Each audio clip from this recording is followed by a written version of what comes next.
Okay, we're in the beginning of the every city council meeting. We have a period that can last up until about 6 o'clock for open forum. And we have Mr. Clifford Stokes has indicated he'd like to speak. Welcome, Mr. Stokes.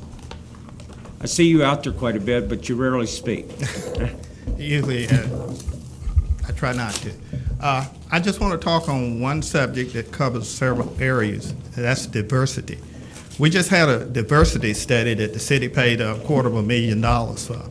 Yet, I was here when the Mr. Reynolds said that the staff was working on it, and I have not seen anything come of that. You know, when things are pushed on the back shelf, they seem to be forgotten. So we paid that kind of money for a diversity study. I hope that we're going to see what action the city is going to take to move some of those recommendations forward. I was here for the committee of the whole meeting when the Zimmerman group made their presentation. I was here when the Chamber of Commerce made their presentation earlier. I did not see people of colors on each one of those staffs. It seems as though the city does not believe in diversity. The city council had a chance to select somebody who was second in your grouping of color to be your administrator. It seems as though you're saying to people of color need not apply here. We need to change that. We need to, if the person was qualified by your standards to be second, and then you chose to go another route, you're telling people of color you need not apply. And that's why you're not going to get many people of color to apply, because when they come up on the top, you choose to take another route. We need to treat all people the same.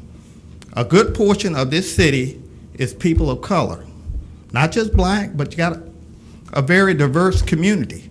But we're hanging out a shield that says you need not apply for department heads, for staff on the city council, for the city council. You need not apply. And a lot of your young people, a lot of our young people see that, and they do not apply. Thank you. Okay, thank you, Mr. Stokes.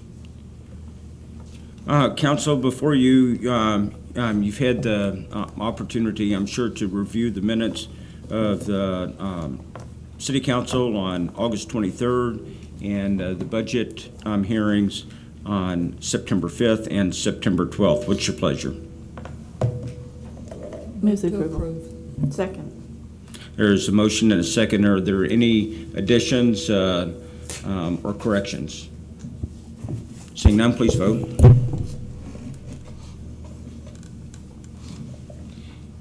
And for the record, that passes unanimously. All members of council minus Ms. DeWeese are present. Mr. Manor, City Administrator, do we have any awards and presentations? No, Mr. President. Okay, thank you. Madam Clerk, public hearings. There are none. Quasi-judicial hearings. There are none. Mr. Reynolds, Mayor's report. Nothing to report, Mr. President. You good? Okay. Right, we rolling. Rolling, okay. Council communications. Mr. Townsend. Thank you, Mr. President. Just want to make mention regarding the announcement of Mr. Kim Kimbrough's resignation from the DIB as Executive Director and going forward with a new job. I want to wish him well. I was fortunate enough to be a part of the selection committee when he was hired some time back, and it was obvious to me that he had all the credentials that we needed to try to get this city moving in the right direction. And I think all those would attest to the fact that he, in fact, has done some tremendous things for the city.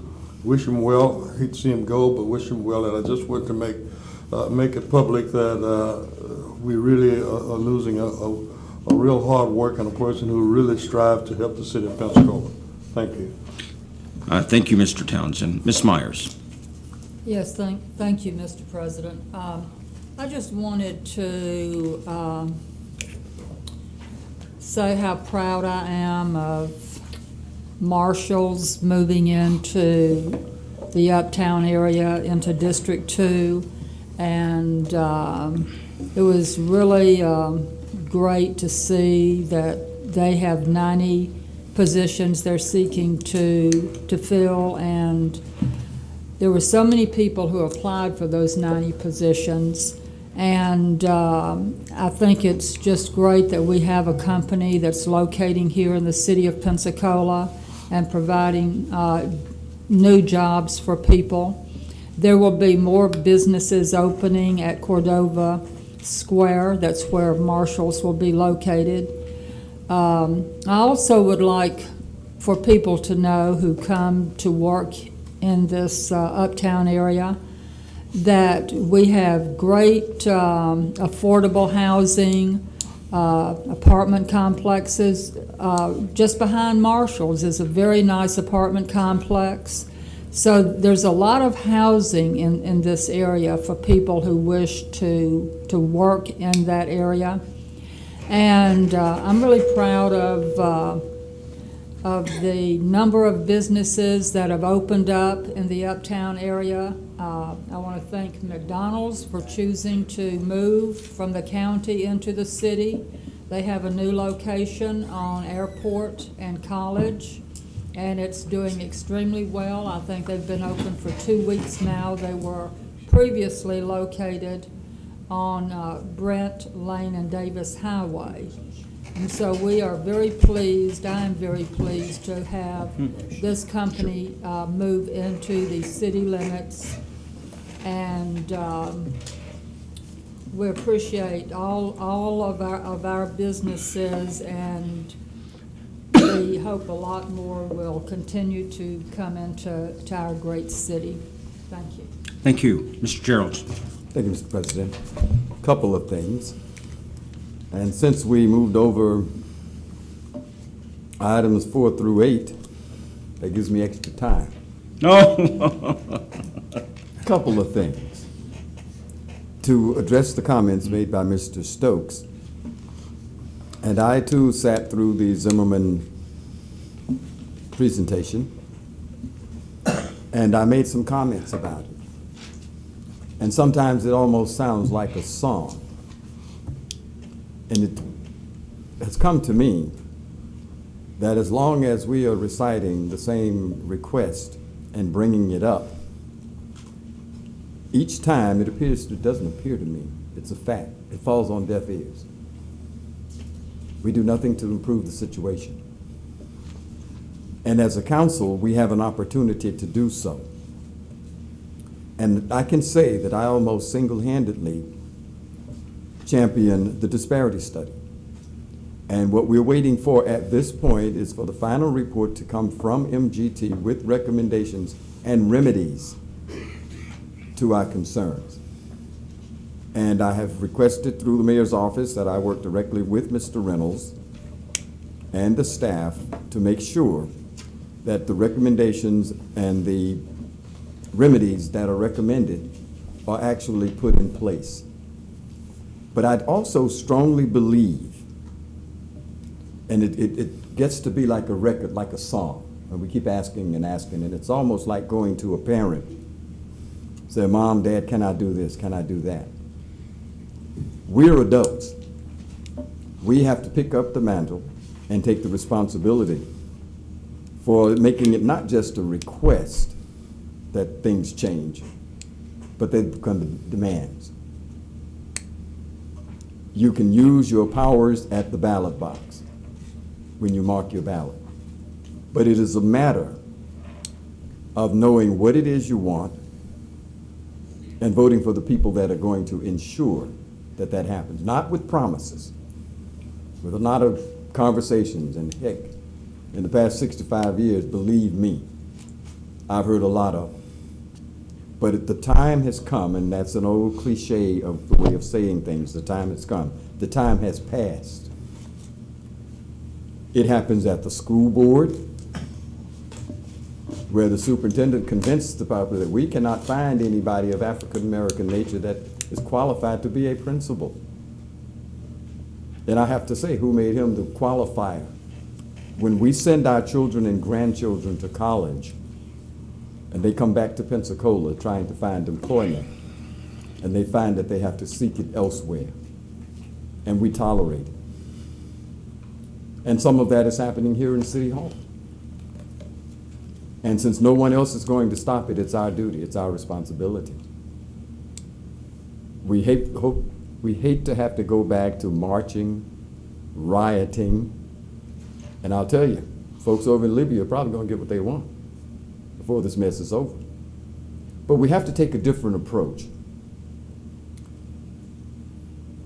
The concern that we express over and over and over fall on deaf ears, over and over and over. And when it gets to that level, then changes have to be made. We have to take a different approach. Because I refuse to continue our same pattern of behavior. Promises mean nothing to me at my age. I don't even want to hear promise, campaign or otherwise. I want to see action. And if it requires a different approach, then we'll have to take one. But Mr. Stokes and others, as soon as we get our hands on the final report and begin the process of putting some of those recommendations and remedies in place, we will need the support of this community to make sure that it happens. And I hope that we get those reports back before November 6th, Election Day. Action has to be taken, and if we need to sit down and have a meeting, and I just said to someone about 10 minutes ago, that those who want to be leaders have to step up and lead. We can no longer have meetings where we meet with each other and don't take any action. I've been to hundreds of meetings, probably thousands in my lifetime, but action has to be taken over meeting and discussing it. And as I pointed out to you, the request, and I listened to myself, I believe that was Monday, and I bring up the same thing all the time. We want inclusion, we want diversity. And everybody says, yeah, next item. We have to put a stop to that. And I noticed when Mr. Stokes spoke, we were silent. The typical reaction. So I waited until this opportunity presented itself. That's number one. Number two, I thank you, those of you who attended the groundbreaking ceremony for the Woodland Heights Resource Center. And I thank you also that those of you who were not there, but I do remember that it took your votes to really make it happen, and I thank you for that. And I listened on yesterday, and this is nothing against Ms. Myers, but there are things that you listen to and things that you hear that you have to remind others of what's really going on. And I think right now, Cordova Mall is having a really great time. But we have to remember, University Mall is coming back. They're closed now, and the opportunity to shop exists at Cordova. And nothing against either of the malls, but I will wait. I'm one of those individuals who will wait to see what happens when Cordova Mall is up and running again. And will the things that are happening at Cordova continue? But once people have new opportunities with a new mall, standalone stores, there's going to be some activity. So I would be one of the ones who would like to say, I thank Ms. Myers for her observations, and I can say that Cordova is probably having a boom day today, many boom days. But once the other mall gets back into the game, it's going to be a different game. So we'll all watch and see what happens. That's number 3. And number 4, for about 2 years now, I have been trying to encourage this council and others in our community to consider a curfew and adjusting our loitering act. Later on the agenda, we'll talk about whether or not we ought to sell booze. Well, 30 years ago, I might have had a real interest in that.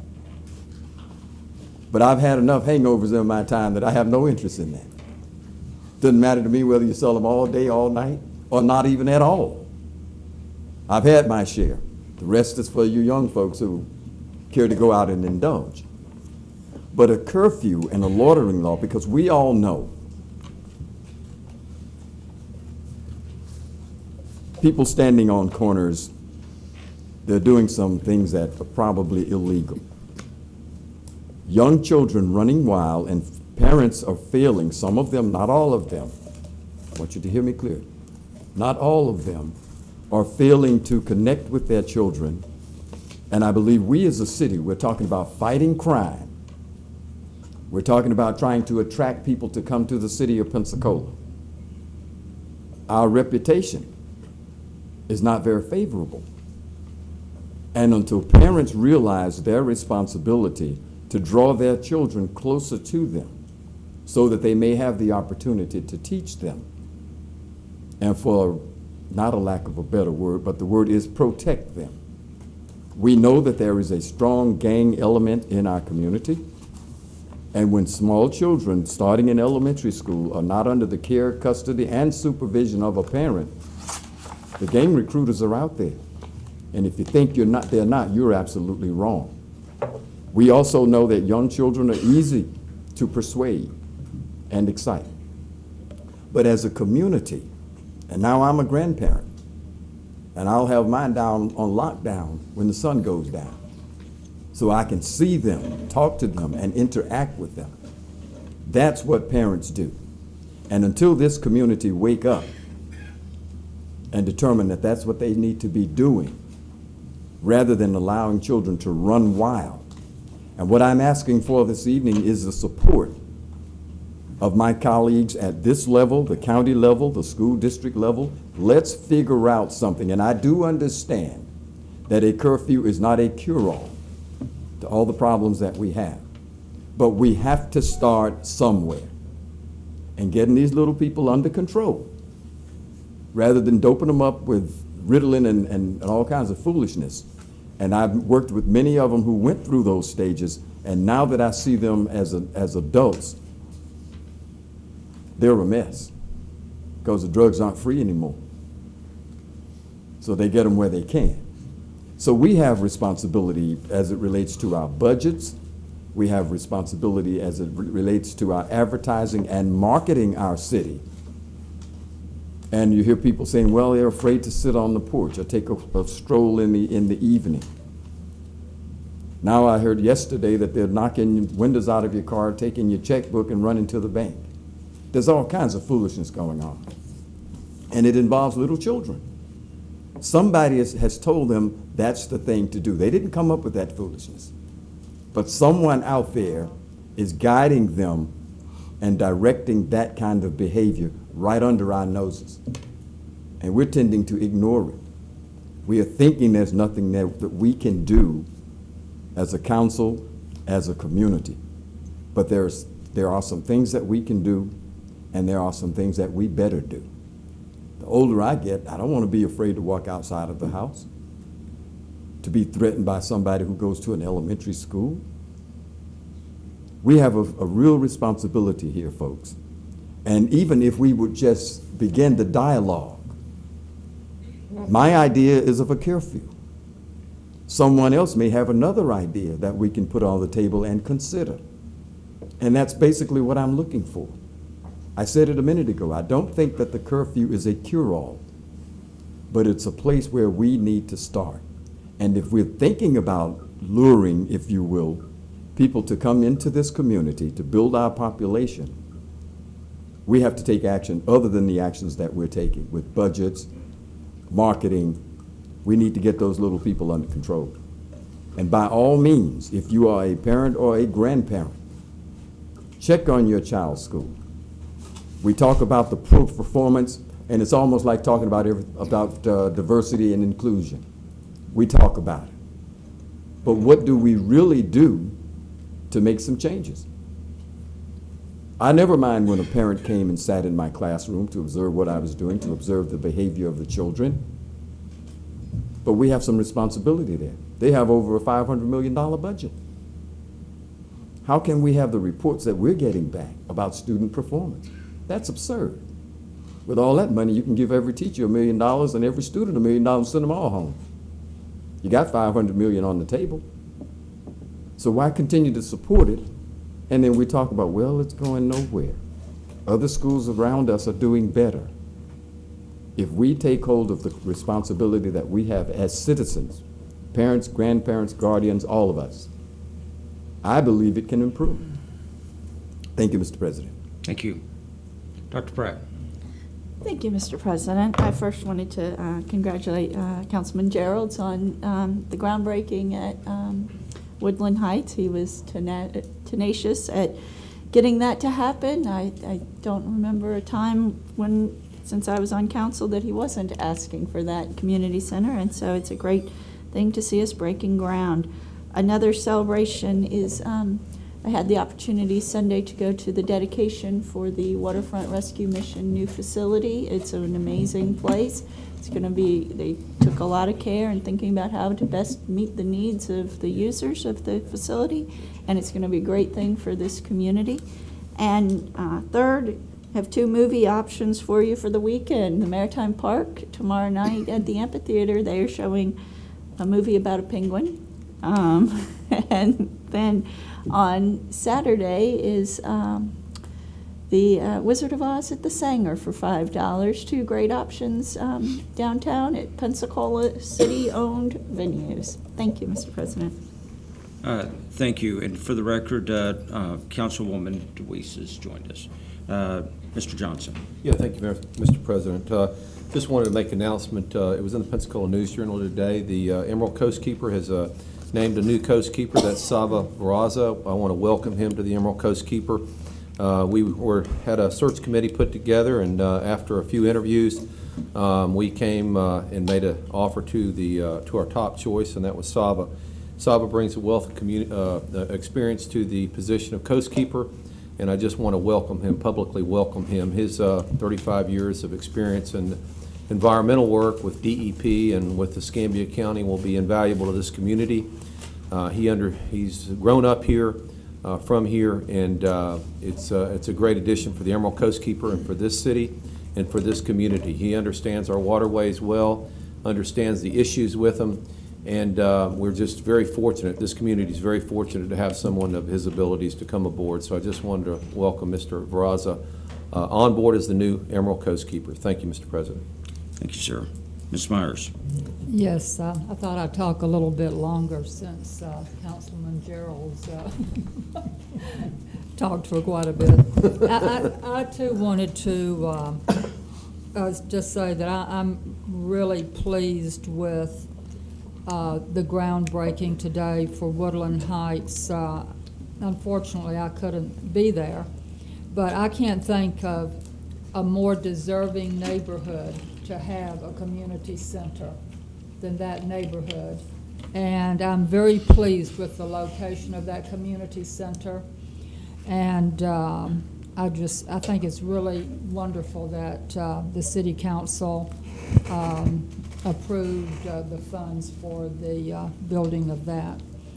I just wanted to respond briefly regarding Mr. Gerald's comments about Cordova Mall and University Mall.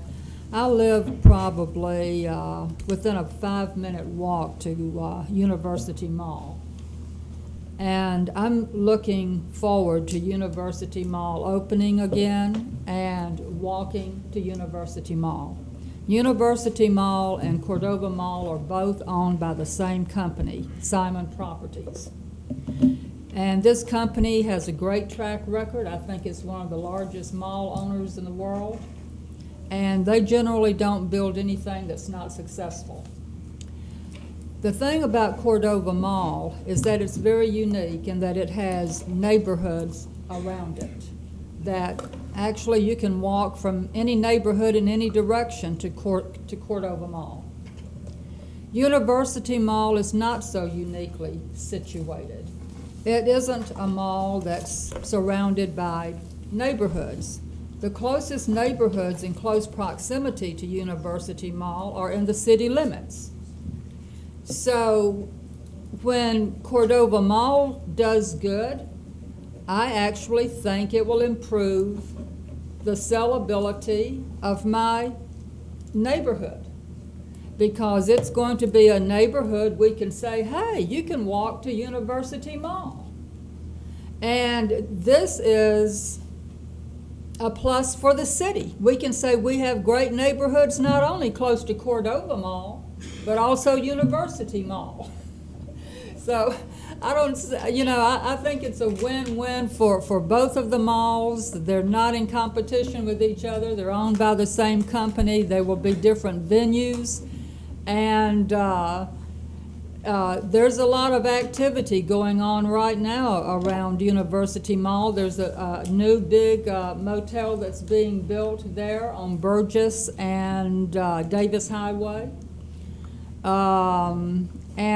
So a lot of the commercial property on Davis Highway up until you get to Burgess Road is in the city limits. And I would really like to see us try to annex more commercial property and businesses along Davis Highway and fill in those gaps.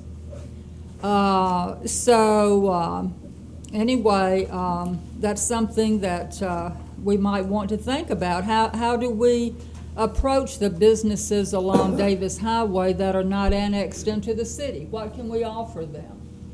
So I'm for expanding our boundaries not only in the residential sector, but also the commercial. I just wanted to thank Mr. Geralds for bringing that topic up and getting it addressed. Mr. Weiss. Thank you, Mr. President, and I apologize for being late, and also want to apologize for not being able to attend the groundbreaking today. I have had a exponential amount of duties as mother today, unexpected things this morning, as well as my delay in arriving here tonight, so my apologies for that. But I do want to say how proud I am of the hard work for Councilman Geralds and the citizens in the Woodland Heights neighborhood and the Neighborhood Association. The opportunity of having not just a community center but a resource center, and having the arts being so wonderfully reinforced on a small scale right within a neighborhood. A lot of parents' lives are so busy during the week even that you just don't get away and do those kind of things because of the time frame that it takes to get somewhere. And this is going to be right in the middle of a neighborhood, and I look forward to the innovation and the opportunities that are going to be created in that neighborhood. So congratulations on that. And then I also wanted to announce, it is starting to cool off. Everyone's noticed that we will be in full swing on Scenic Highway. No pun intended saying full swing, I guess, but that we'll be working on areas and cleaning up. This weekend, the citywide beautification project will be at Lenox subdivision, which is between Logan and Rothschild on Scenic Highway. The neighborhood association there, as well as the volunteer program through the city. We'll have some volunteers out, and we will be cleaning up underbrush, dead limbs, and that sort of thing, and creating hopefully a window to the bay at that point. So that is at Lenox subdivision on Scenic this Saturday from 7 until 9. Thank you. Thank you. Mr. Spencer. Thank you. I want to share with fellow council members and those that are watching that may not realize we have a growing cycling event that is an annual event. It is the Pensacola Cycling Classic. It continues to increase viewership, audience participation, fan participation, as well as cycling participation. And this cycling event this year occurs this weekend, the 15th and 16th. It not only features what cycling racing can be like on our beach, but in addition, the Milton area, the Blackwater Forest, and finally a pretty exciting event in historic downtown Pensacola. That's the Criterium. But the Criterium particularly allows for sort of up-close participation by the viewers, or again, the fans, to watch cyclers at a high rate of speed navigate sharp turns through basically the urban course. And most importantly, I guess, is what I hope is that our council will begin to recognize there are several devoted volunteers, not only that are giving their manpower, their time and energy, but also we have organizations, businesses that are contributing, donating substantial dollars as sponsors to make this event grow from what was local, regional, to now gaining national prominence. And it is just, it has the potential to make Pensacola one of those go-to destinations for a sporting event like this. And I encourage all Pensacolians and council members to keep this one on your radar screen, because I think it's one of those events that's going to grow more and more in stature. So if you can make it, come on down Sunday and watch some people cycle very, very swiftly through our downtown area. Thank you.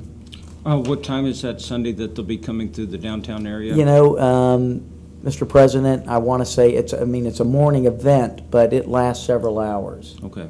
And I'll see if I can pin that down and maybe at the end of the meeting give that information. All right, thank you. Dr. Wu. Thank you very much, Mr. President. I also want to join others in congratulating Councilman Geralds on the groundbreaking for Woodland Community Center. He has worked tirelessly over a long period of time to see that come into fruition, and deserves a lot of credit for the fact that it's going to be opening. I offer you my apologies for not being there this morning. I was at Bill Malloy's funeral, and there was virtually no way for me to attend both events. But I was at your event in spirit, and I congratulate you for your hard work in getting that together. Okay, thank you. Mr. Geralds. Thank you, Mr. President, and certainly I would be remiss if I didn't mention the efforts of Mr. Walter Wallace, who is the president of the Neighborhood Association, and all of the very fine people who work with the Neighborhood Association. We had many debates, we had agreements, we had disagreements, and we went around the clock a few times, but we were able to come together, working together, and to actually make it happen. And I would encourage other residents, all of our residents throughout the city of Pensacola, to organize a neighborhood association and work together so that you can discuss your differences, work them out, and move your community forward. Thank you, Mr. President. Thank you, Mr. Townsend. Thank you, Mr. President. I wanted just to tentatively announce the discussion that's taking place regarding the Armstrong Park tennis courts. As you know, we have some new tennis courts over there. The first time they had tennis courts on the west side of town. And we're currently having dialogue about the possibility of having tennis lessons on a Saturday. It hasn't been worked out all the way with volunteer individuals from the city, not from the city, but volunteer citizens who have agreed that they will provide instructions to these kids. And we haven't worked out all the details, but we want to have it for the kids all over the city who possibly have an interest in tennis and want to learn how to play tennis, but it's close enough to the area, the Adderscote, the Morriscote, and those kind of things where those kids can come out and enjoy that sport. The plans to have the tennis rack, balls, etc. provided there for them. So we're working on that. Once we get closer to the initial date, we'll be giving out an announcement about it. But anybody who is interested in helping out on this effort, they can contact me and I can give them more information. Thank you. All right, thank you. Dr. Pratt. Thank you, Mr. President. While Councilman Spencer was talking, I was remembering that I've missed that race, and I don't know how, but every year I mean to go, so I was looking. So it looks like it's all day on Sunday, almost all morning, various races, different age categories, including a kids' fun race at 9:15, so come race, then go to church or do the early service or something. And then second, I wanted to remind everyone it's National Library Card Month, so if you don't have yours, you should get one and go check out our libraries. I'm excited for the new one to open. Thank you. Okay, Mr. Gerald, this will be your third time. I hope so, and this will be my last time during mayor and council communication. But there were so many individuals that I could say thank you to for their assistance. And one of the individuals who was with us today was Mayor Ashton Haywood. And the mayor made an inspiring speech, and he was instrumental in moving the dollars around to make this thing actually come to. We want to say thank you to the mayor as well for his interest in the project and his ability and willingness to fast track it and get it going. So thank you, Mayor, and I think if anybody else, I'll do it in unfinished business or some other time, or maybe even at another meeting. Thank you. We're open for them, and Mr. Johnson. Yeah, thank you. I'll make mine real quick, and I apologize, Mr. Geralds, also for not being at your event today. Heather and I were working on our gospel event that we're going to hold October 21st, so we're right in the middle of all that, but I want to congratulate you on all the hard work that you did. I know the mayor also was involved. I want to thank him also, but congratulations on that. And I also would be remiss if I didn't congratulate Councilman Townsend also on his continued bringing to our attention that there are no tennis courts on the west side of town, and his efforts in that regard. So to both of you gentlemen, I want to applaud and tell you good job, job well done. And when I heal from all my injuries, and maybe Councilman Spencer heals from all his injuries, maybe we could have a challenge match out there on those tennis courts there on the west side of town, and have a little entertainment for you guys. He's a lot younger than me, in a lot better shape, so maybe I can hang with him. But thank you, both of y'all. Hey, thank you. Well, my turn. So, Let me ask you. yes, sir.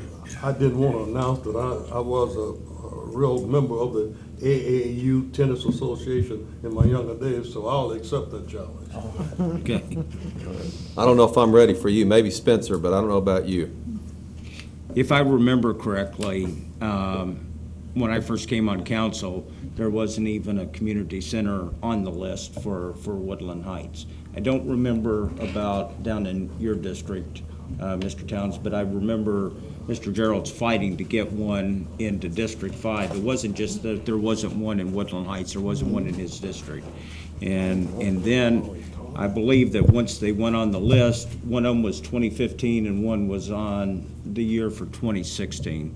So congratulations for you guys to getting both of those moved up to the current fiscal year. All right. Are there any petitions? No, sir. Well, it brings us to the consent agenda, and we had several items on there that were approved unanimously, and I'm going to, once the motion is made, I'm going to be holding item number I. We have two people that want to speak to that.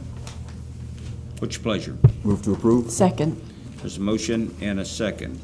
I'd like to call Ms. Kimberly Aguiar.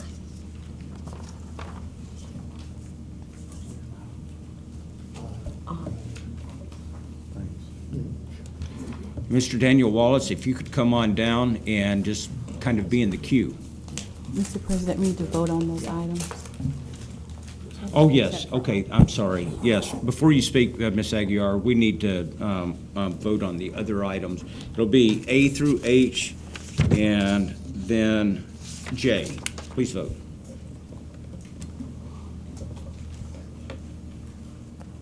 Mr. Spencer? That passed unanimously. Ms. Aguiar. How you doing? Very well. How are you? Good, thank you.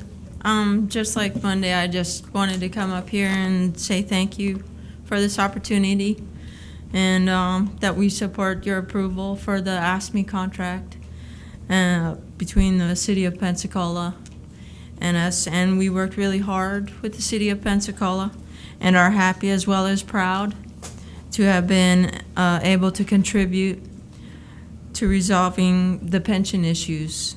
And in the same time, we were able to receive a wage increase for our blue-collar workers. So thank you very much. Okay, thank you. And Mr. Daniel Wallace. Thank you very much. Just a real quick timeline on the negotiation, just so everybody knows how we reached the agreement. It's just we negotiated with the city, and I feel we did it in good faith, and I feel that there was mutual respect between both parties, and I was really proud and happy at the way everyone conducted themselves in the negotiations.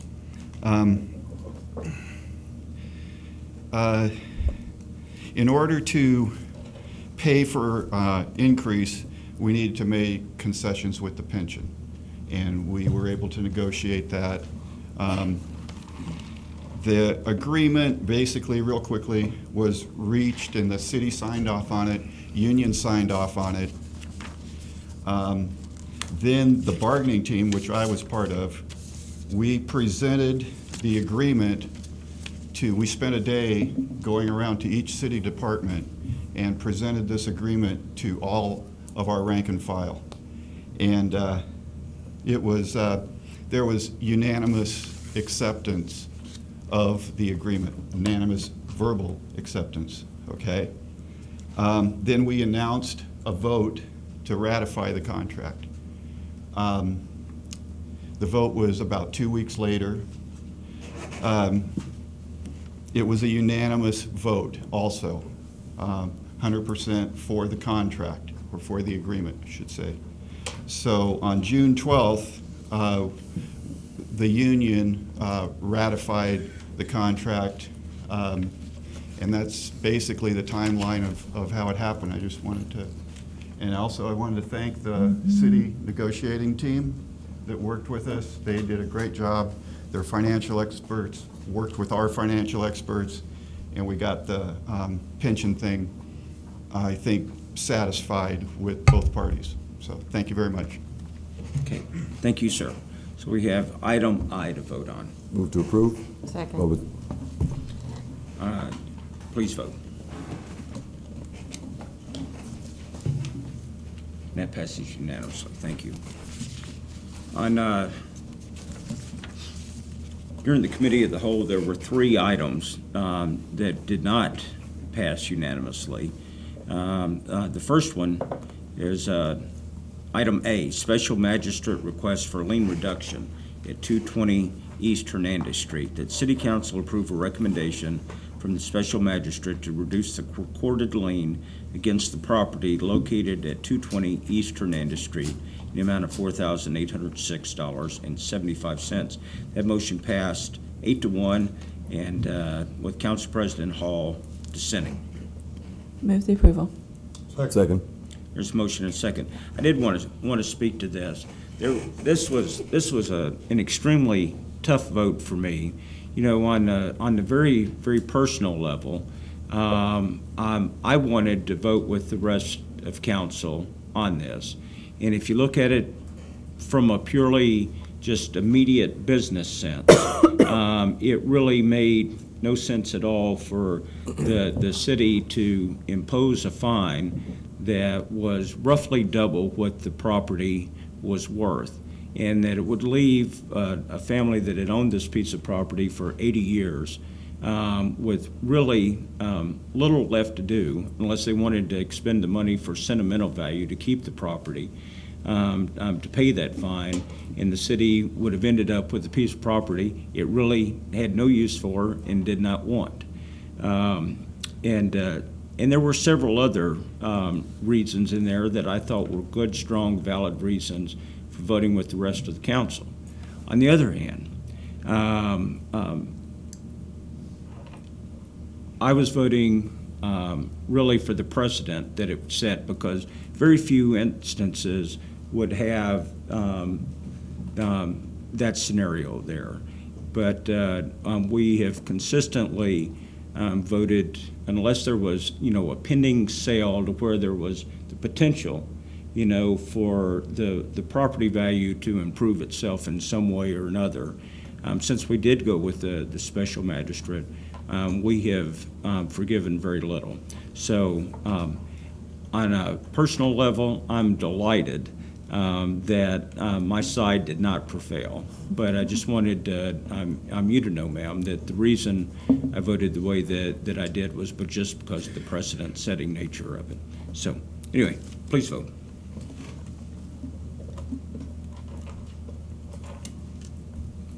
and that passes unanimously. Excuse me. We need to revote again. That's not the way I meant to vote. Sorry. So, I hit the wrong button. That happens. Don't we have to vote to revote? Yes. Okay. Would somebody Move to vote reconsider. Thank you. Second. Okay. So we have to vote whether we're going to reconsider the vote or not, and then we'll do the vote itself. Okay. Mr. Weiss? I'm pressing it, maybe it doesn't work. Okay. It's not working. Okay. Okay. And what is your vote? Negative. Okay. So that Six passes sixteen, on isn't it? an 8-1 vote. So now we're voting on the issue itself. What are you doing? This is voting on the motion itself. Okay. There's the other pieces of paper. Okay, and that passes 8-1. Okay, thank you. I apologize for that. Item B, Florida State Fraternal Order of Police, Inc., Police Lieutenants, Tentative Agreement.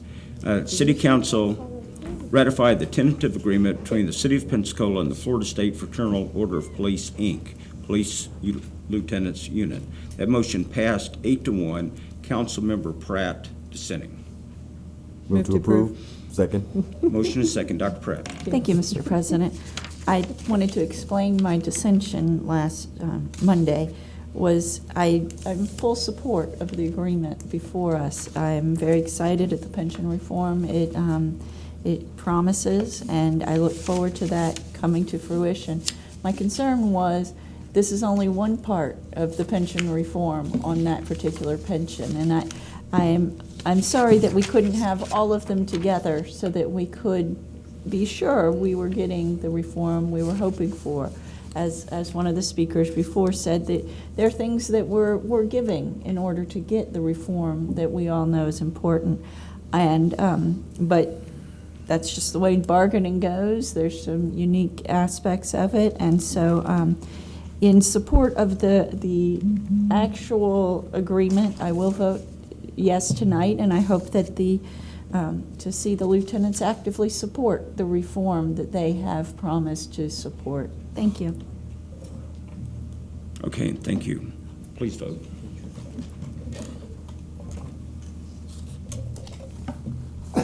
That passes unanimously. Item 12C, General Pension and Retirement Plan Ordinance Changes. I'm going to read a recommendation here. It's not the one that is on your agenda. Is that the City Council approve the proposed ordinance as presented at the September 10th Committee of the Whole, which includes items 7 and 8. Move the approval. Second. There's a motion and a second.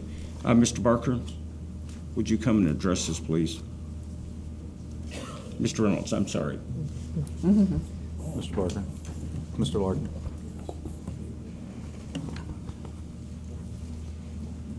Yes, sir, Mr. President and members of the City Council, Mr. Reynolds. The motion that was made at the Committee of the Whole meeting, since that time, there's been discussion with the union on this issue, and I'll ask Mr. Larkin to address that. Okay, thank you. Thank you, Mr. Barker. Members of the committee, council. We have had negotiations, or I guess discussions, with the representatives for the AFSCME union. They have asked that that the council go ahead and approve the entire ordinance as presented, with the two propositions, I guess, that the council did not approve at the last Committee of the Whole. And we are hopeful that as we proceed, that we can work these issues out with the union, and that we have their support for that.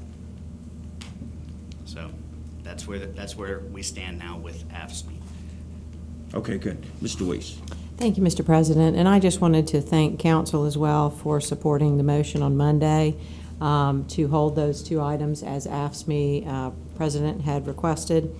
I am so very pleased that the wheels of government moved that fast, and that the Executive Board was able to come together and address those two issues. and I hope it's a sign of good things to come with our reform efforts. Thank you. Okay, thank you. Any other comments from the public or council? Please vote. I'm sorry. There was a card that was brought to you for public input for 12C. Oh, Ms. Aguiar, I'm sorry. Yes, come on, please.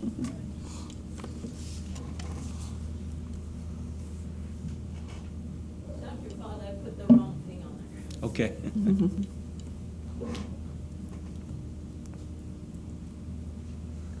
Regarding the general pension changes, we at ASME and its bargaining unit members truly appreciate the 6 changes that we did discuss and negotiate, and we agreed upon and is in our contract now. Thank you. We do reserve our objections for number 7 and 8 pending our discussions with the city, and we hope that after we return from our discussions with the city of Pensacola that we can come to full support for this ordinance. Okay, thank you. Okay, and thank you. Please vote.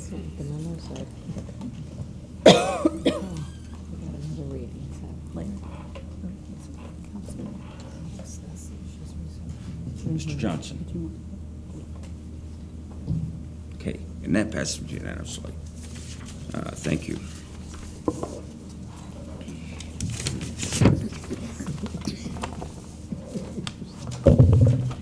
Mr. Spencer, CRA. Thank you. CRA. Board meeting occurred September 10th. The minutes from the August 20th meeting was approved. Termination of lease agreement between the CRA and the City of Pensacola was approved. And finally, the CRA did ask for the review of material that would be associated with the review of vacant and underutilized properties owned by the CRA, the City of Pensacola, and other governmental agencies within the community redevelopment agencies area. That concludes my report. Thank you, sir. Madam Clerk, ordinance is first reading. Item 14A is proposed ordinance number 23-12, an ordinance to be entitled, an ordinance amending section 7-4-2 of the Code of the City of Pensacola, Florida, amending hours of operation for the sale of alcoholic beverages, providing for severability, repealing clause, providing an effective date. Move the approval. Second. Comments? Please vote. Passes unanimously. 14B. And this is the ordinance that will include items 7 and 8. Okay. Yes. Sorry about that. Item 14B is proposed ordinance number 24-12, an ordinance to be entitled, an ordinance amending the code of the City of Pensacola, Florida, amending provisions of the General Pension and Retirement Plan, amending Section 9-5-102, amending definitions, amending Section 9-5-103 pertaining to election of pension board, amending Section 9-5-111 for purchase of prior service, amending Section 9-5-115 providing normal retirement with 20 or more years of service, amending Section 9-5-116, providing for early retirement, amending Section 9-5-117, providing for normal retirement with less than 20 years of service, amending Section 9-5-119, providing for disability, injury, or illness in line of duty, amending Section 9-5-121, providing for disability, injury, or illness not in line of duty, amending Section 9-5-122, providing for other benefit provisions, amending Section 9-5-124, providing for cost of living increases, repealing Section 9-5-135, providing for additional benefits, creating Section 9-5-141, providing for applicability of ordinance, providing for severability, repealing clause, providing an effective date. Move the approval. Second. Motion and second discussion. Please vote. That passes unanimously. Ordinance's second reading.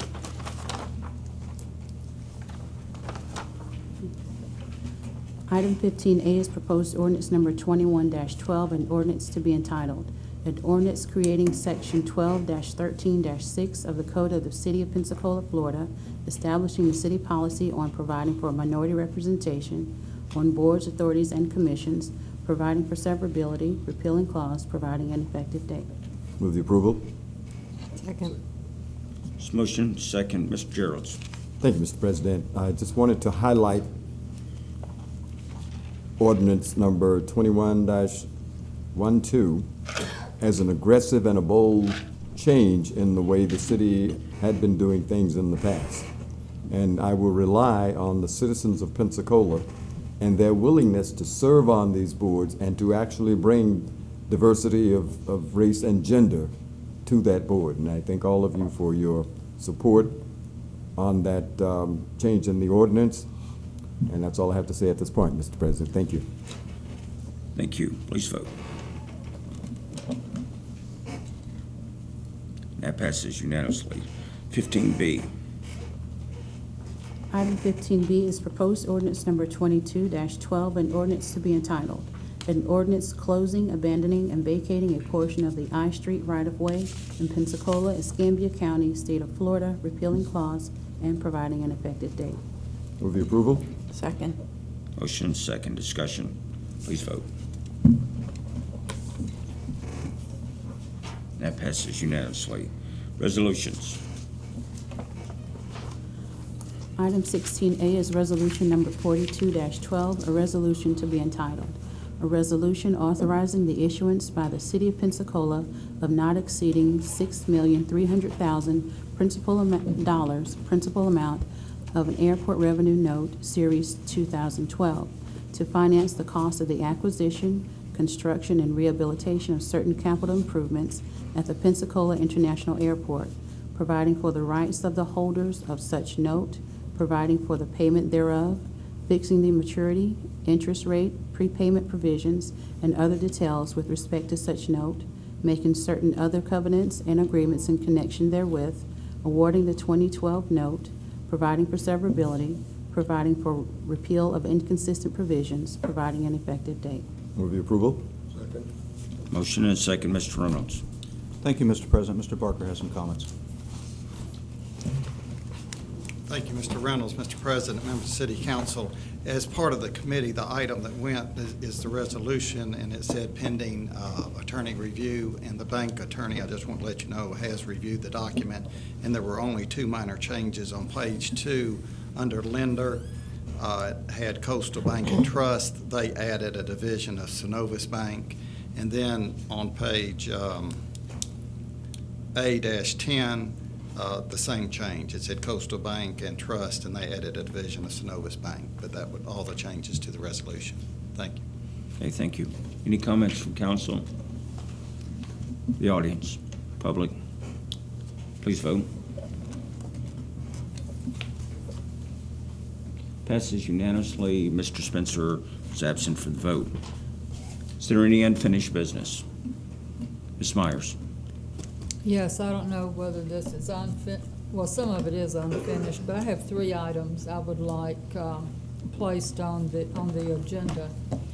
The first one might come under new business, but you can make that decision. I went to the Board of County Commissioners Committee of the Whole meeting this morning. The main topic of conversation, one of the main topics of conversation, is the county is establishing a committee to oversee, I suppose, or decide what projects will be funded with the Restore Act money. And this meeting gave me great concern because what happened is they had quite a discussion over who would be qualified to serve on this committee. I think that they're going to have a committee of 9. There was a debate as to whether 7 people or 9 people. I think that ultimately it will be 9 people. They brought up representation by the city on that committee, which is very critical for us. And the mayor had written a letter asking that he be allowed to serve on the committee. Well, they have made a decision that no public officials will serve on the committee. This is really important for us. We're talking about millions of dollars. And what I would like to see us, I would like to see us have a special committee meeting, because the Board of County Commissioners will be meeting Monday to discuss this issue again. And this is what I'd like to see the City Council do. I would like to see the City Council adopt by ordinance a Restore Fund Advisory Committee to the City Council to act as our advisor as to the types of projects we think would benefit the city, and to keep the council advised of how this whole process is working, and to also appoint 2 people to serve on the committee. I think a letter should be sent to Mr. Oliver, Randy Oliver, the county administrator, letting Mr. Oliver know that the City Council intends, in fact, I think we've already appointed a representative, which is Councilwoman DeWeese. I think that if we had this advisory committee, and Mr. Councilman Johnson knows a lot more about this than I do, and he's indicating he wants to speak to this subject. So I'm going to turn the floor over to him with permission of the president, of course, before I make a final motion regarding this. Okay, Mr. Johnson, we'll come back to you for your other 2 items as well. Okay, thank you, sir. Thank you, Councilwoman Myers and President Hall. Yeah, I wasn't at the meeting today. We, again, got kind of busy this morning on some stuff, but I did get a report from that meeting this morning, and it appears that you're exactly right, that there seems to be a recommendation out there that there's no elected officials being brought forth by the City Council. And let me remind the council that Ms. DeWeese will be coming off the council at the 3rd Tuesday of November, and I believe this committee, the way I understand it, will be appointed in January of 2013. So therefore, I think she would still be eligible if she will consider assuming this role for the city of Pensacola. Not being elected official at that time, I wish she would consider maybe following through and being on that committee representing the city of Pensacola, because I know she'd do a fine job. I know that she would have our best interest. I would like her to consider that. The report I got, and I hope I'm accurate, Councilwoman Myers, that they will not be looking for an elected official, but someone from the mayor's office and the council, the city council, come together and bring someone forward. And I would like to ask Councilwoman DeWeese, since she will not be holding office at that time, if she would consider taking that position. I think that she would represent us well. So I'd like to just throw that out there, Councilwoman Myers, since you brought it up. Thank you for your allowing me to speak. Okay, and I think that's a terrific idea as well. I think that decision, though, should be left to the new council, since it's going to be, the board's going to be starting in January. That's a good point, too. Yeah, when the new council is seated. And Mr. Townsend, did you want to speak to that particular issue? Did you have something altogether different? Who, me? Yes. No, I don't have anything. Pardon? I don't have anything. Oh, okay, well, you'd like to sign. So, Ms. Myers. Yes, well, I really don't think that this issue should wait until the new council is seated, because the county is acting on this now and putting their process in place now. Well, no, I understand that, and I support Mr. Weiss, being on it, but as far as when January comes, if they've got a committee that they're standing up in January, I think it'd be more appropriate for the new council to appoint that person. I see that Dottie Dubuisson, she was also at the meeting today, and she wants to weigh in on this, but let me just finish. I think it is very important that we immediately have a conversation as soon as possible regarding this. I would like the council to have a standing advisory committee that meets and works with Councilwoman DeWeese when she's no longer on the city council, to work, to be a liaison with the county to make sure that the city's interest is represented and that we have some good projects vetted to bring forth. And so I'm just making a motion right now that this item be placed on the agenda for the next committee of the whole for further discussion. And furthermore, that the president sent a letter to Mr. Oliver and all of the county commissioners to let him know that we have already selected at least one person to serve on that committee. And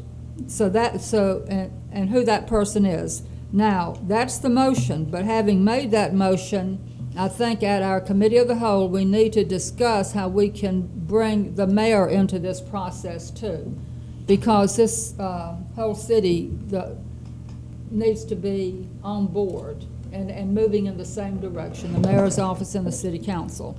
But I just want to make sure that this council is always informed and kept apprised of everything that's going on with this money. So that's my motion. Second. There's motion and a second. Okay, I've got 3 lights on. Are you, all of you wanting to speak to what, okay.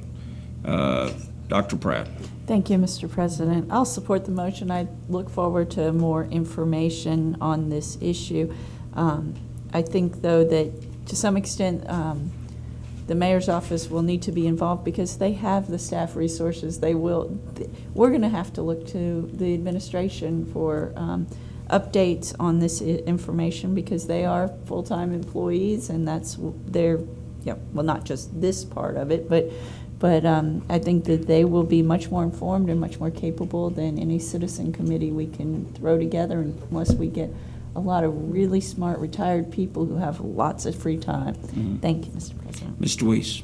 Thank you, Mr. President, and I just wanted to thank Ms. Myers for her motion and also her confidence in me, as well as Councilman Johnson. I did want to reassure you how involved I have been in the process from the very beginning through my own funds and time.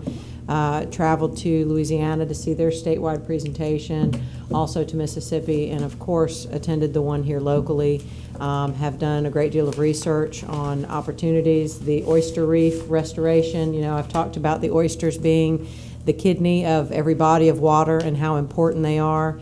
And we have a new one in Bayou Tahar, and that's a small-scale project, but just taking a look at what we have as an opportunity here, that I have remained engaged in that, and I'm confident I can do a good job for you. Okay, thank you. Ms. Geralds. Thank you, Mr. President, and frankly, I don't think that it would be premature for us to begin to be proactive, because we certainly need to be at the table when those dollars are being dispersed. So it's not as though I'm trying to rush the vote, but since the part of the motion did include placing it on the committee of the whole, yes, sir. If we can vote, and then we'll have our discussion later. I do have another meeting that I need to attend in which the president of an organization may be selected, and I need to be there since I'm a dues-paying voting member. And I understand that, and just in general, is one of the things that has been frustrating to me over the last couple of years is that we have kind of turned the tail end of our council meetings into a committee meeting itself. Sometimes we spend more time on the unfinished business and new business than we do on the rest of the agenda altogether. There's certainly a reason that those items are on the agenda, but sometimes we have the debate before we have the debate. And so I support any time you want to put something on the agenda is that we just briefly discuss it and then save that for the committee. Exactly. And Ms. Dubuisson. Yes, sir. Now, I'll just make it brief. I agree with Councilman Myers and urge you to expeditiously look at this item, but the committee that's being put together will only be making the recommendations. The county commissioners have the 5 votes, and they made a point of stressing that the city only had 17% of the population of the county. But I would ask all of you to stop and read as much as you can in advance of the COW so that you can understand the different categories that they've set up with the types of people they want to have in there, so that we can make certain we are covering the city's needs in whomever is in there, not just have someone who's there to speak for the city, but who can actually implement the strategy that we need to get the city's needs met. Thank you. Thank you. Please vote. Okay, and that passes unanimously.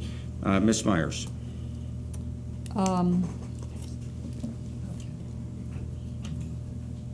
Mr. President, Ms. Myers wanted to yield for me momentarily. Okay. And I just wanted to say, without objection from you or any member of council, I need to be excused at this time.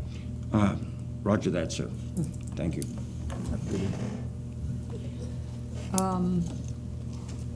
Okay, the second issue is the hiring of the council staff. There hasn't been any movement on that in a few weeks, 2 or 3 weeks. I did interview 3 people. I believe that Councilman Hall, I don't know who else, interviewed people. And I just wanted to make this suggestion that I'm willing to serve as the coordinator to get this moving, to bring something before the council.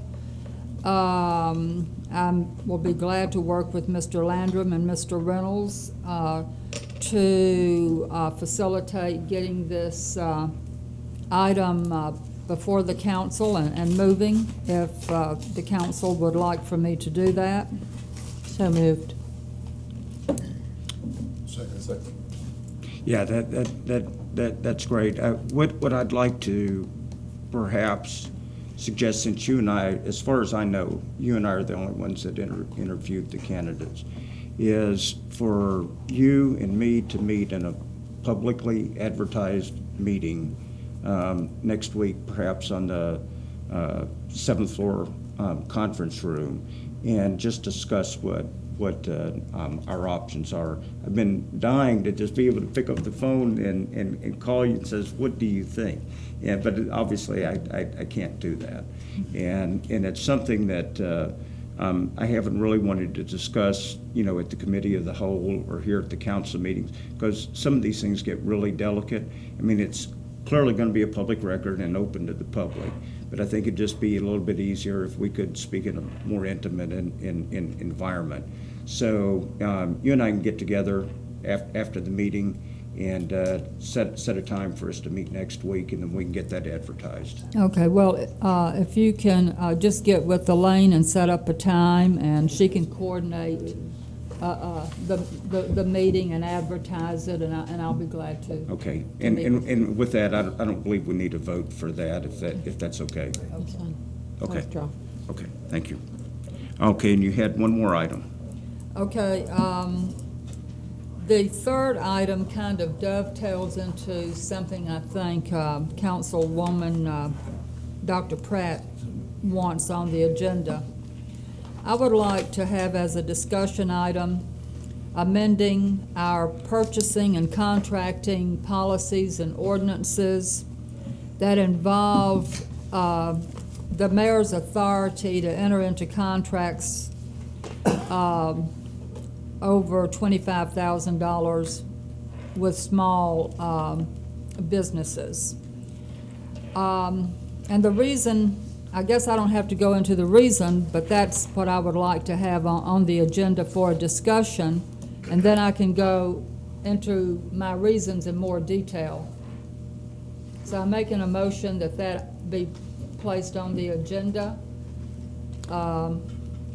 for the next committee of the whole. Okay, there's a motion Second. and a second. Dr. Pratt?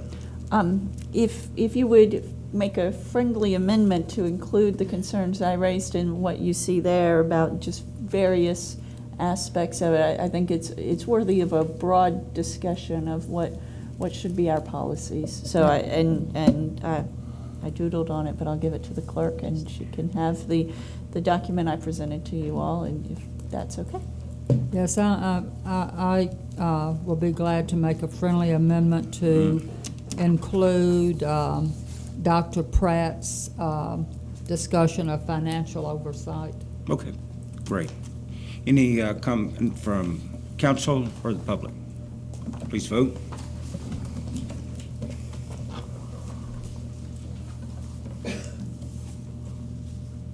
That passes unanimously. And does that take care of you, Ms. Myers? Yes, sir. So, Thank Madam you. Clerk, are you clear on those two issues for the agenda next time?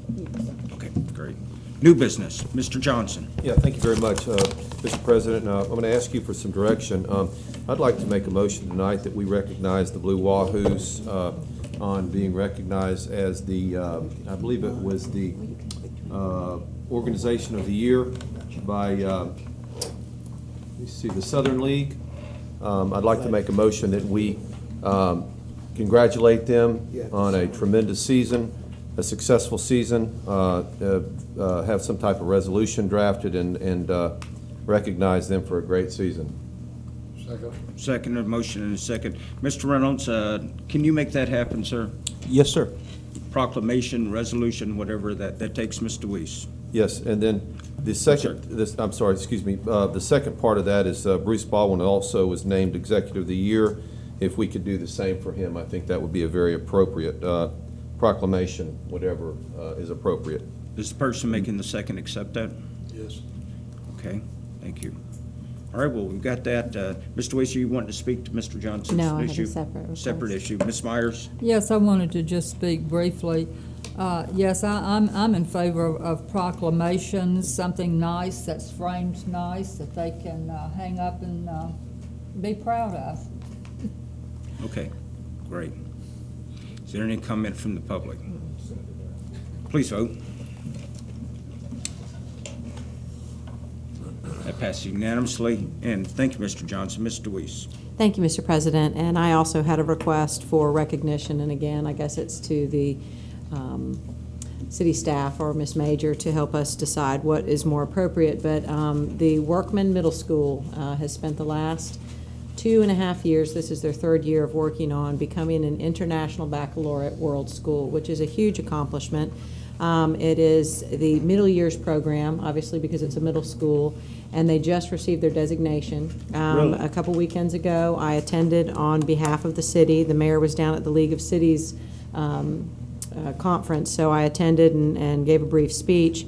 But I think it's appropriate also for the students to see how proud we are as a city council and the citizens of the city of Pensacola.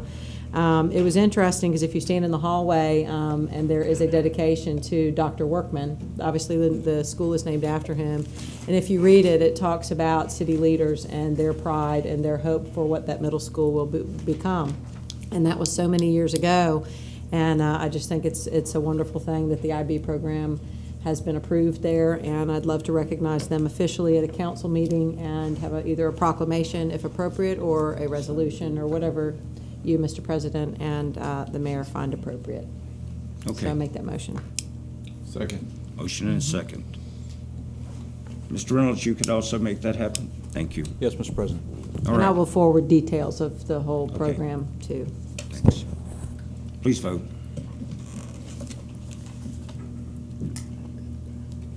And that passes unanimously. Dr. Pratt. Thank you, Mr. President. This one should be an easier one. I'm At the TPO meeting yesterday, we had a presentation by the Gulf Islands National Seashore Superintendent. He was talking about the ferry service, and when I asked him a couple questions about time frame and such, he said, talk to the city of Pensacola. So I'm hoping that we can get an update on progress on the ferry service from the administration. Thank you. Okay. Mr. Reynolds, I'm sure, is writing that down as well. Yes, sir. Obviously, that would be something that some Restore Act dollars would be. Very good. There you go. Okay. One of my biggest crusades for that ferry. All right, any more new business? Open forum, Mr. Sansing.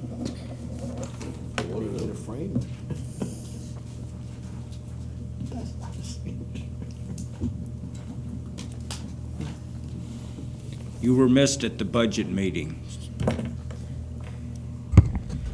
Jerry Sansing, 1517 East Jackson, citizen of the city and county. Yeah, there's a lot going on.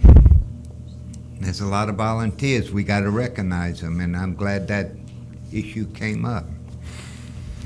And I didn't get into the House until, the budget. I watched it pretty closely, and that's one of my issues.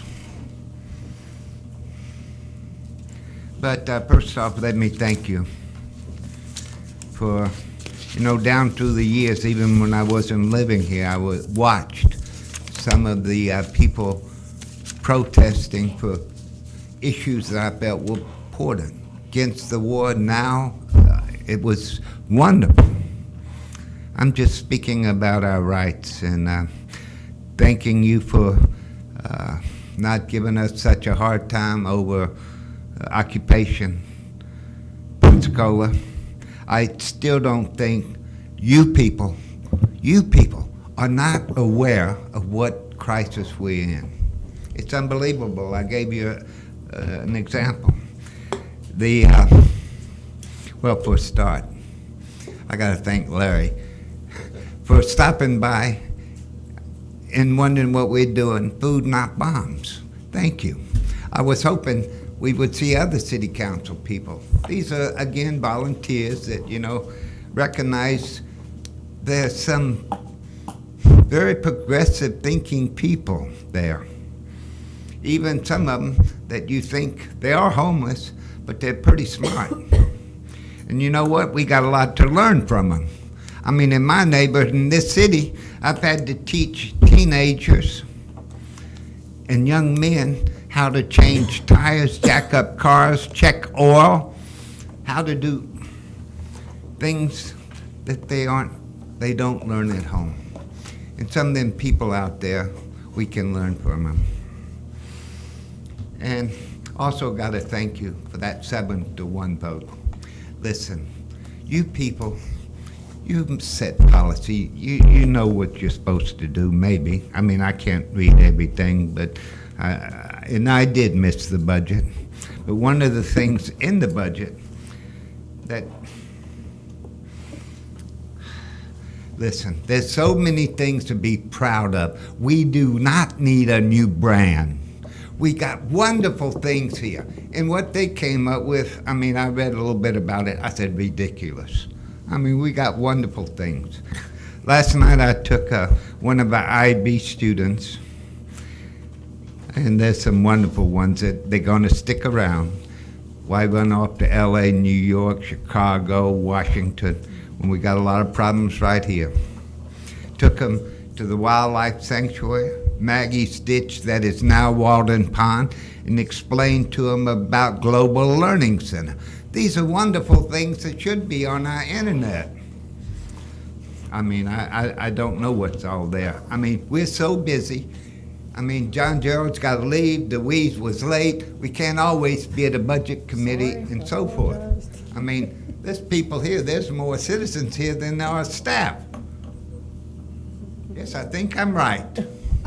And there are people at home watching. Now, we got a lot to be proud of. We don't need a new brand, and we got to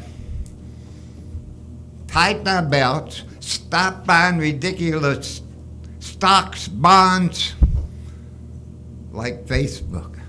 People ask me, how does $50 billion disappear? You should have invested in Facebook and you would have seen. But we tighten our belts, help one another, and like I stopped and listened to the union, talked to them briefly. We will work together, help one another, including the city, the county, and the state, and get through this crisis that you're not aware of we are in. Thank you. Sir. Thank you. Ms. Eleanor Johnson.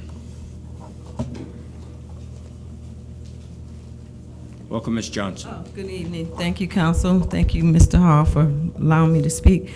And I hate to bring up this dead horse, but several meetings ago, Ms. Deweese made a motion to contact the Wright Productions on her concerns that she addressed everyone on, and nothing has been done. She hasn't received a letter, a call, or anything, and I'm so embarrassed. This is the lady from Detroit. Yes, and I just left Detroit, and I had no news to tell her. She did receive some inquiries back, but nothing has been done, and when I brought it up at the meeting, nobody knew anything about the fact that you voted for that. Just one moment. Mr. Reynolds. Mr. President. Yes. I do remember the vote. You know what's been done on that issue? Well, we can certainly inquire with the CMPA and see what's going on. Okay. I have spoken to Elizabeth, I know, numerous times, and she assured me that the mayor would be addressing that, and that's been like 3 months now, that she returned the call and said that she would be contacted. Okay, Ms. Deweese. And that was before you received the letter. Right, and we all know the concerns that were raised, and that we expected that the CMPA would be able to take this up and address it and look into it. That's the greatest concern, is understanding what happened in that whole process because of how she was treated. So I don't know if I need to reaffirm. I think that city staff is aware that we are concerned and this needs to be addressed. If you'd like, Mr. President, to put a time frame on this for the benefit of Wright Productions, to reaffirm that that will be addressed at the next CMPA meeting. Does that need to be done?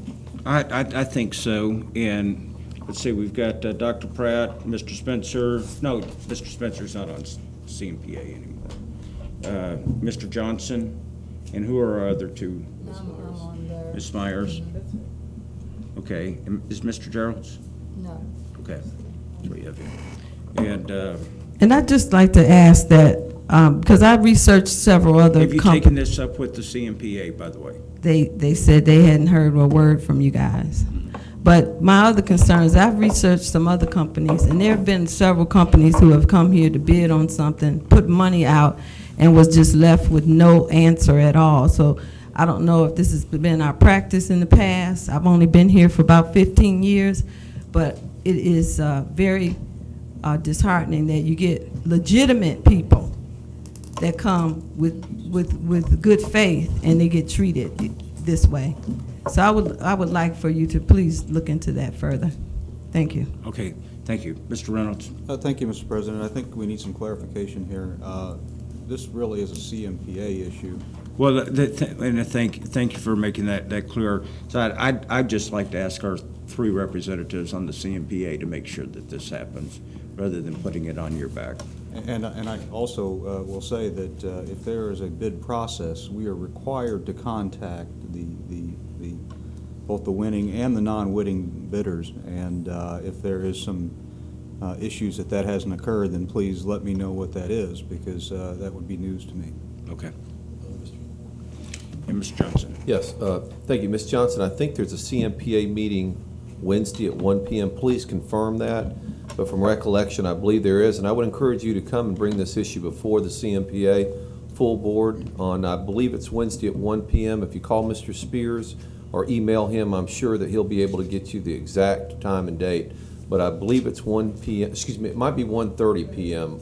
on Wednesday. I think they've changed it because Mr. Reeves needed it changed. He had lunch at the IPC, and he can't get out of there before about 1:30. So I think they changed it for Mr. Reeves. But yeah, please contact Mr. Spears. Thank you. Mr. Spencer. Yes, ma'am, please. Come forward. Mr. Spears assured Collier Merrill that he would be speaking with either Mr. Reynolds or someone on behalf of the letter that was sent out. And he assured me of that 2 meetings ago. So I haven't heard anything since. Well, again, excuse me, ma'am, the CPI, I think, is meeting at 1:30 Wednesday. I would encourage you to bring this forth at that time, if you would, please. And confirm that time and date, though. Thank you, ma'am. Thank you. Mr. Spencer. I'm getting close to wanting to nominate Eleanor for the most persistent Pensacolian of the Year award. I'm personally embarrassed and humiliated just hearing that she has had to come here tonight, and I apologize for what is in my mind an inexcusable black eye for a governmental entity.